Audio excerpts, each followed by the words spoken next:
যদি একটু দেখো তাকিয়ে, আমার খুবই খারাপ লাগছে এই ধরনের আলোচনা করতে, মানে উপায়ও নেই। একজন বাদে একজন মার্ডার কেস মেয়েদেরকে মরতে হচ্ছে, এবং তারা যথেষ্ট কি বলবো কোয়ালিফাইড, স্ট্যাবলিশ এরকম নয় যে আমাদের সমাজের একদম এক কোনায় পড়ে থাকা মহিলাদের মেরে দেওয়া হচ্ছে, সেগুলো তো কোনো হিসাবের বাইরে। আমি তোমাদের সাথে একটা কথা বলতে চাই, আমি আলোচনা করতে চাই যে যে সমস্ত বাবা মারা এদেরকে বিয়ে দিয়েছে বা আগামী প্রজন্মে বিয়ে দেবেন, প্রথম কথা না, ওই বাড়িতে লক্ষ্মী এসছে বলাটা বন্ধ করুন। মেয়ে মানে লক্ষ্মী এসছে এরকম ব্যাপারটা নয়। একটা সংসারে দাঁড়াতে গেলে, টিকতে গেলে ছেলে মেয়ে দুজনকেই দরকার। কেন বুঝতে পারছেন না এটা? একজনকে ছোট করে আরেকজনকে বড় করতে যাবে না। এর থেকে কি হয় বলুন তো, যে ছোট হচ্ছে সে কিন্তু পরবর্তীকালে অন্যরকম একটা জায়গা নিয়ে আসছে। আমি বারবার করে বলছি, এই কাজগুলো করা বন্ধ করুন, এগুলো বলা বন্ধ করুন। কখনো একটা সংসার একটা মেয়ের কাঁধে বা একটা ছেলের কাঁধে উঠে দাঁড়িয়ে চলতে পারে না। দয়া করে এই ধরনের আলোচনাগুলো বন্ধ করুন। মেয়েদের ভালো করে পড়াশোনা করান, নিজের পায়ে দাঁড় করান, আর বিয়ে দেওয়ার জন্য চাপাচাপি, অনুরোধ, মানে এসব করা বন্ধ করুন। একটা মেয়ে যখন তার ইনলজের ফ্যামিলিতে গিয়ে এই ধরনের প্রবলেমে, আপনারা জানেন ফার্স্ট কার সাথে শেয়ার করে? বাবা মার সাথে।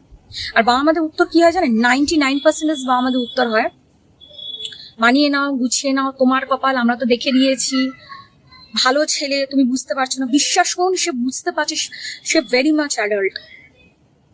প্লিজ তাকে সাপোর্ট করুন, সে কি বলতে চাইছে সাপোর্ট করুন। সে যদি বাড়ি আসতে চায় সাপোর্ট করুন। মারা যাওয়ার পর বা মেরে দেওয়ার পর কেঁদে কুটে কি হবে, কি লাভ? কোনো লাভ নেই। নিজের সন্তানকে হারিয়ে কোনো সারা জীবন কোনো মা বাবা বাঁচতে পারে না। মনে হয়তো 1 মিনিটের জন্য যে ইস যদি ফিরিয়ে নিয়ে আসতাম, ইস যদি মেয়ের কথাটা শুনতাম। এই ইসের সময়টা দেবেন না। এখনকার দিনে এই যে মার্ডার বলুন, রেপ বলুন, এই যে জিনিসগুলো আরো বাড়বে। মেয়েরা যবে থেকে নিজের পায়ে দাঁড়াতে শিখেছে, মেয়েরা যবে থেকে এডুকেটেড হতে শিখেছে, মেয়েরা যবে থেকে রোজগার করা শিখেছে, সমাজ তখন থেকে ভাবতে শুরু করেছে যে এই যে সমাজের যে ছেলেরা, তারা ভয় পাচ্ছে। ভয় পাচ্ছে বলে তো এরকম হচ্ছে, নাহলে হবে কেন বলুন? কিন্তু আমার তো তাদের প্রতি কোনো অভিযোগ নেই, কারণ অভিযোগ করে তো কোনো লাভ নেই। আজ বছরের পর বছর, দিনের পর দিন সমাজ এইভাবে চলছে, এবং অভিযোগ করে কোনো লাভও হচ্ছে না। মা বাবাদের আরো সতর্ক হতে হবে, ছেলের বাবা মাদের আরো সতর্ক হতে হবে। ছেলেকে মানুষের মতো মানুষ তৈরি করুন, তারপরে জজ, উকিল, ডাক্তার, ইঞ্জিনিয়ার বানাবেন। আমি নিজে 2 ছেলের মা হয়ে বলছি, আগে মানুষ হতে শেখান, পরে সবকিছু শেখাবেন। আর মেয়েদের বাবা মাকে বলছি, আর একটু তটস্থ হন, আর একটু সিরিয়াস হতে হবে মেয়েদের জন্য।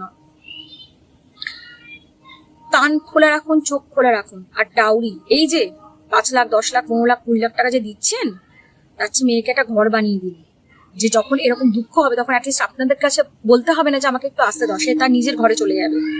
এই শর্তে যদি কোনো ছেলে বিয়ে করতে চায়, বিয়ে দিন। আদারওয়াইজ বিয়ে দেওয়া বন্ধ করে দিন, ছেড়ে দিন। বিয়ে দেওয়ার কোনো দরকার নেই। দিয়েই বা কি করবেন? সেই তো মেয়ে জন্ম হলে তো পাশের ফ্ল্যাটের লোকের পাশেও পাঠাতে পারবে না, মানে ফ্ল্যাটে পাঠাতে হবে না, জুতো পরার জন্য তো বাইরে দাঁড়িয়ে থাকলো, সেখান থেকে তুলে নিয়ে চলে গেলো, করবেনটা কি? শুধু মেয়ে বলে না, ছেলেদের কথাও বলছি। ছেলেদের কি হচ্ছে না হচ্ছে, বাবা মাকে আরো আরো সচেতন হতে হবে। লোকে কি বলছে যে এত বড় ছেলে কি স্কুল থেকে আনতে চায়? ভাই, আনতে যাচ্ছে আমার ছেলে, আমি আনতে গেছি, বেশ করেছি। আমার ছেলেকে আমি সাইকেল শেখাবো না, বেশ করেছি। আমার ছেলেকে আমি বাইক দেবো না, বেশ করেছি। আমার ছেলেকে আমি চোখে চোখে রাখবো, বেশ করেছি। আমার মেয়েকে কারোর কাছে যেতে দেবো না, কারোর কোলে উঠতে দেবো না, কাউকে টাচ করতে দেবো না। বলে বলুক, তাতে কি হয়েছে? জন্ম আপনি দিয়েছেন, রাতের পর রাত আপনি কাটিয়েছেন, আপনি বড় করছেন। তো দয়া করে এই ধরনের অ্যাক্টিভিটিস আর এই ধরনের কথাবার্তা বলা, যারা রিলেটিভও থাকে, দূরে থাকুন, সম্পর্ক রাখতে হবে না। মেয়ে বাড়ি চলে এলে আশেপাশে লোকে কি বলবে, আশেপাশের আত্মীয় স্বজনরা কি বলবে? মেয়ে বাড়ি চলে এলো, বয়ে গেছে। আরে আপনার কিছু হলে ওই ছেলে মেয়ে এসে আপনাকে দেখবে, কেউ আসবে না দেখতে। আপনাকে ইন্ধন জোগাতে লোকে ভিড় করবে। দয়া করে এগুলো করবেন না, দিনের পর দিন এগুলো দেখতে ভালো লাগছে না। আর মেয়েদেরকেও বলছি, যারা এখনো ঘরে বসে রয়েছো, ভাবছো যে আমি ছেলে মেয়ে বড় করে অনেক কিছু করে ফেলি, বিশ্বাস করো, তোমরা যা খাটছো না, এর রেমুনারেশন ভেরি হাই, কিন্তু কেউ তোমাকে দেবে না, সামান্য সম্মানটুকু দেবে না। চেষ্টা করো না নিজের জন্য কিছু করতে, নিজের জন্য রুখে দাঁড়াতে, নিজের জন্য টাইম স্পেন্ড করতে, নিজের জন্য কিছু করতে। বিশেষ করে তুমি তোমার লাইফের সাথে যদি কিছু করো না, লাইফের জন্য যদি কিছু করো, তার রিটার্ন ইজ ভেরি গুড। ভীষণ ভীষণ ভীষণ ভালোভাবে রিটার্ন পাবে। মানে আমিও যখন পড়া শুরু করলাম, আমাকে অনেকে অনেক কিছু করেছে, বিশ্বাস করো, আমি জাস্ট এই কান দিয়ে শুনলাম, ওই কান দিয়ে বার করে দিয়েছি। লাইফে এগুলো করো, তবে ভালো থাকবে।